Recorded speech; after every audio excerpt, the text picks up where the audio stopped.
Zombies may actually be real soon. Let's talk about that.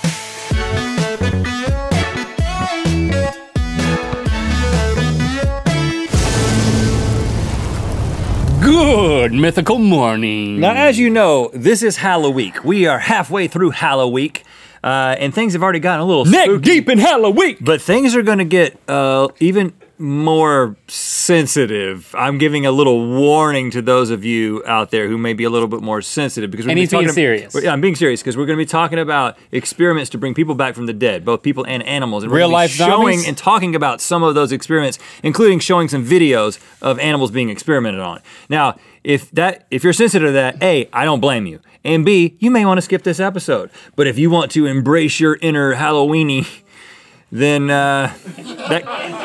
that came out wrong. But just hang on, Welcome to my world. That's where we're going today, brother. Scientists, Link, are getting closer and closer. To making zombies. Yeah, to making zombies a real thing, to bringing people back from the deads. And we're gonna be talking about what they did in the past and what they're doing right now. Let's go back to the late 1700s with a gentleman named Giovanni Aldini. This is the guy who was actually the basis for Dr. Frankenstein, Mary Shelley's Frankenstein. Yeah, we mentioned this guy in an episode of Ear Biscuits when we talked about weird experiments. We did. Link in the description if you want to listen to that. So this guy basically started applying electricity to dead animals, starting with dead frogs. Basically sounds like a middle school boy who's very bored. Yeah, but in the 1700s, I mean, this is advanced stuff. And he started electrifying frog legs. Here's an example of what that would have looked like. This obviously is not from the 1700s. This is like from, you know, recently. Why they gotta skin the frog leg before they make it move? So you can see it would look it, more man. alive if it still had the skin. Makes me a little hungry. It's Not really. I'm not hungry. So, okay, he did this. And It of course, moved, but the leg wasn't alive. he did not understand the life force and didn't understand how electricity was involved. So he was like, I'm doing this and it's starting to move. Maybe I should just move from frog legs to actual humans. So one of his most famous experiments is he actually had a recently executed criminal named George Forster, and he brings George out for a public demonstration, hooks him up to some electrodes. He's a dead criminal. We can do anything to him in public. Applies the electricity to George, and George's jaw begins to move. One of his eyes opens, and he clenches his fist, and he begins to move his legs and his thighs around. Really? This is impressive stuff. I pictured him doing Gangnam Style. I don't know why. Well, that was before this time. That didn't exist. No, that's when it was invented. But I do have an idea, or just something to propose to you. If I die first or you die first, can we make an agreement right now that we will let electricity be applied to our body? So, I mean, I can sit here with one eye open. That could just be my thing. You get your fist going. Let me see, this is a full audition now.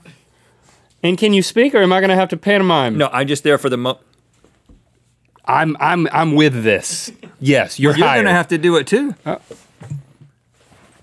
Aye. There we go. That's good. You do all the talking. I do all the. That's just a gesturing. Slightly marginally worse than you are right now. But which is hey, bounces off me, sticks to you. Rubber glue, sticks and stones. I don't want you here if you're dead, man. Rubber glue, sticks and stones. Okay, you ain't seen nothing yet, Link. This is where it's gonna get okay. If you demented. This is where you might want to really. If you didn't tune out the first time, if you didn't grab hold of embrace your inner Halloweeny. Yes. This is the time to do it, or to just back out completely. Sergei Brokoniko, Russian, was very into experimenting on dogs back in the 1940s. Now, the Soviets were doing lots of weird stuff back then. Weren't we all?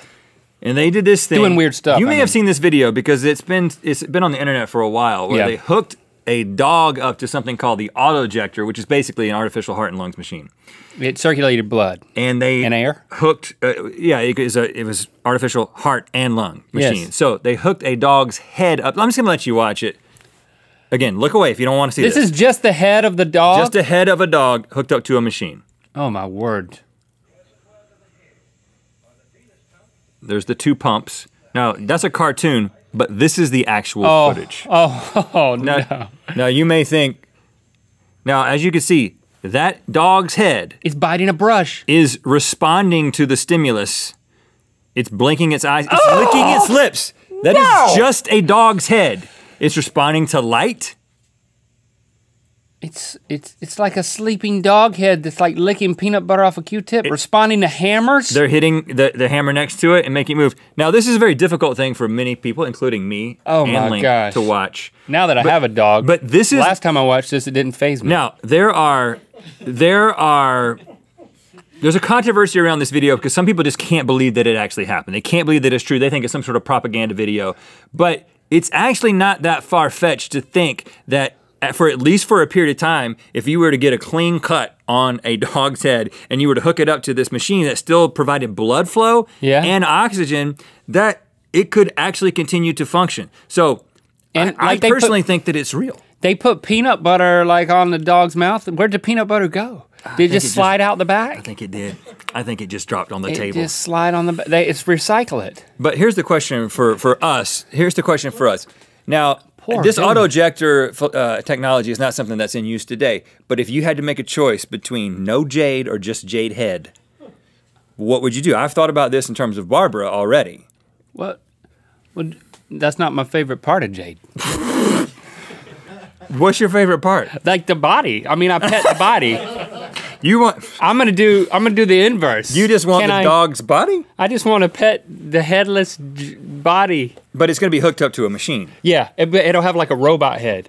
Okay, well I didn't know that was part of it. That's actually cooler. I mean, my dog Jade now has a robot head. It wouldn't be. I mean, just like a head, just like you don't like the face? Is gross. You don't like the face? I love her face and her ears. But if you had to make a choice. Just the body. I'm going for the body because there's more to pet. Barbara does bark a lot, but I think I'd go for the head. I love the licks. I like the face licks. I put the head up and she licks the butt. She licks the face. I could do with less. She wouldn't have a butt. Good point. That's great. She could. Oh, I take it back then. Jade could not lick the butt and still lick my face. This is only the beginning of the auto-ejector. They actually also took blood out of a dog, let it die for 10 minutes, and then brought it back to life. A full dog. That's a whole dog, head and all. That's also on the video. You can watch that on your own time. And then the dog lived a life. Yes, let's move on from dogs to hamsters into the 1950s. And America, James Lovelock began to take hamsters and freeze them in a -5°C bath for 90 minutes.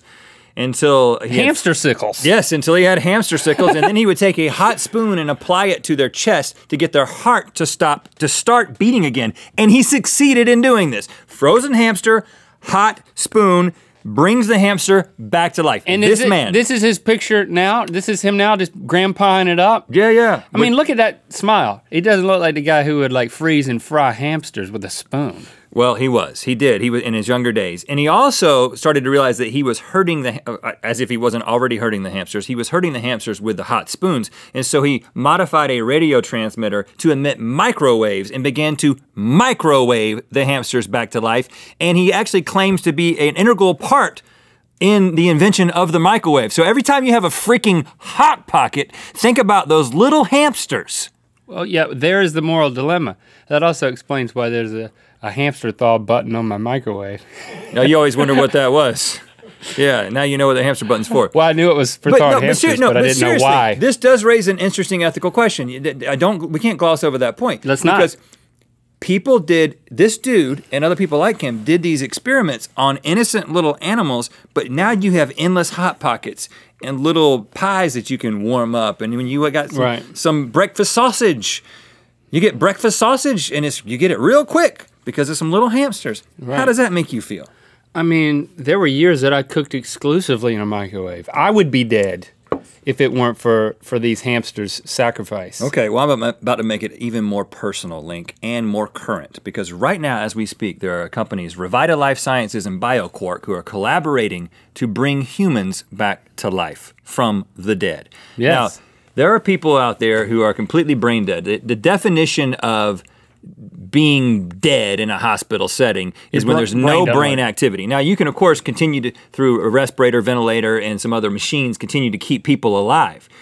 But they're brain dead. So what they have done is they have 20, I'm not going to call them volunteers because these people cannot volunteer at this point. But they have selected 20 people, and they just recently in May of this year have gotten medical approval to begin experimenting with these people with injecting stem cells into their brains and then stimulating them with lasers and some other things to get them to begin to grow and regenerate the parts of their brain that are dead in the same way that like a salamander